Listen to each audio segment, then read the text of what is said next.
Get ready. 5 seconds. Start.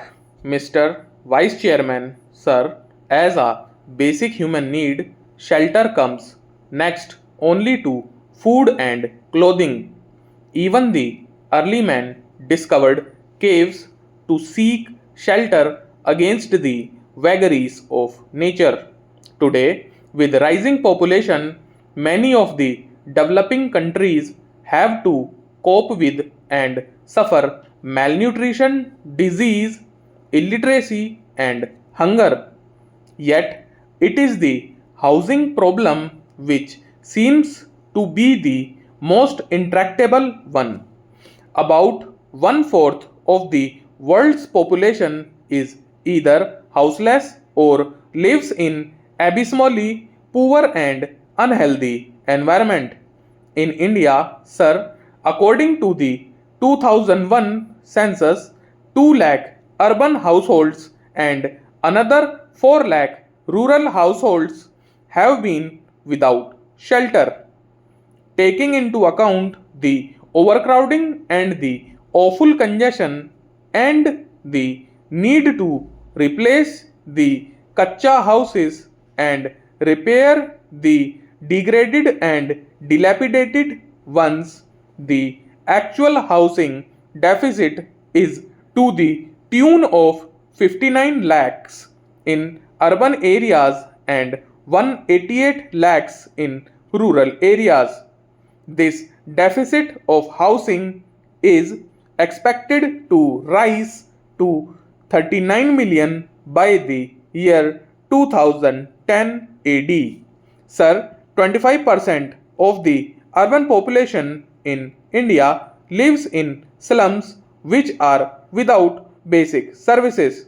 Another 20% of the urban population consists of households that are slum dwellers and live in single room units.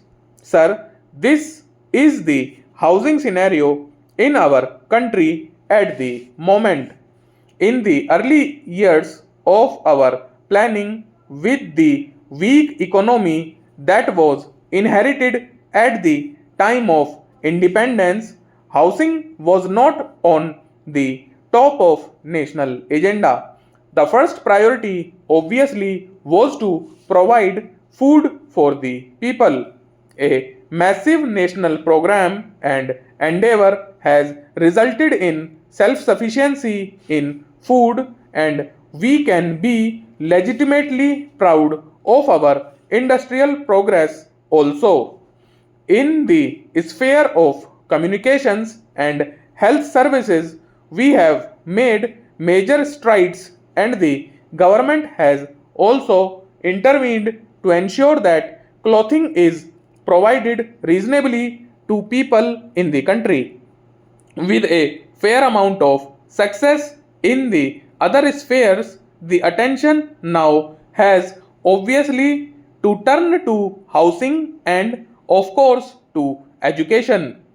In the last decade, quite a few schemes were promoted for encouraging housing activity. For the first time, a policy of housing has been formulated to grapple with the situation. It seeks to provide affordable shelter to every citizen in the country by the turn of the 20th century.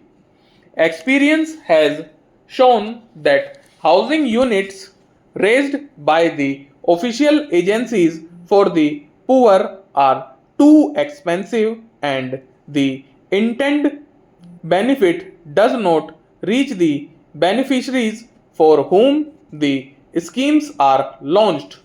Now, the housing policy acknowledges the imperative of bringing the prospective beneficiary to the center of development process, and it emphasizes on involving the people in the housing and development programs.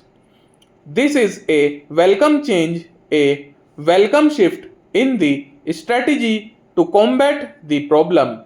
man has always had the instinct to build a shelter for himself, nothing else explains the mushroom growth of slums. However, a slum dweller, being in constant fear of being evicted from the land which he has encroached upon, does not really spend much on building a shanty for himself, even by his own standard.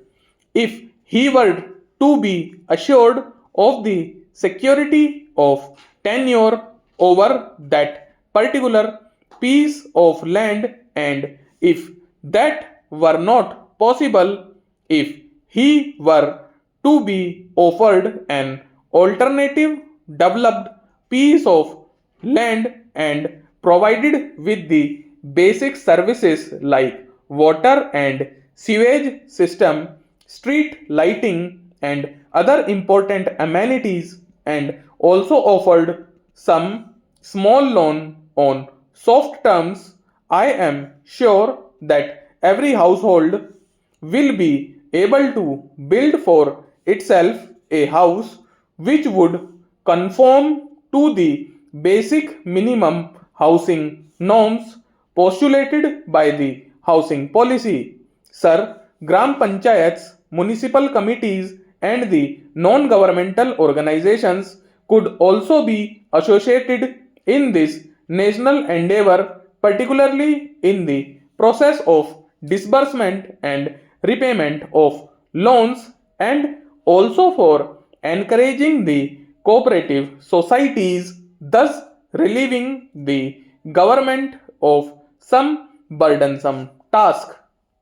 Sir, today you know that the price of land is escalating at an unimaginable rate. Big businesses, people, big land developers, and property dealers enter the business of real estate, which leads to speculation, and this has raised the price of a small housing plot to such a high level that at least 60% of the population cannot afford even a plot of 15 square meters, which is the minimum norm fixed for housing in the urban areas by the government. Sir, it is in this perspective that I say that any housing policy can serve a useful purpose only if the task of developing the land for housing purposes is taken over entirely by the government. The role of private builders in contributing to the housing activities in the cities cannot be undermined, but cases are wanting here, people investing their lifelong savings in a house plot have been cheated by the property dealers. Land mafias have come up in almost all the major towns and cities of the country.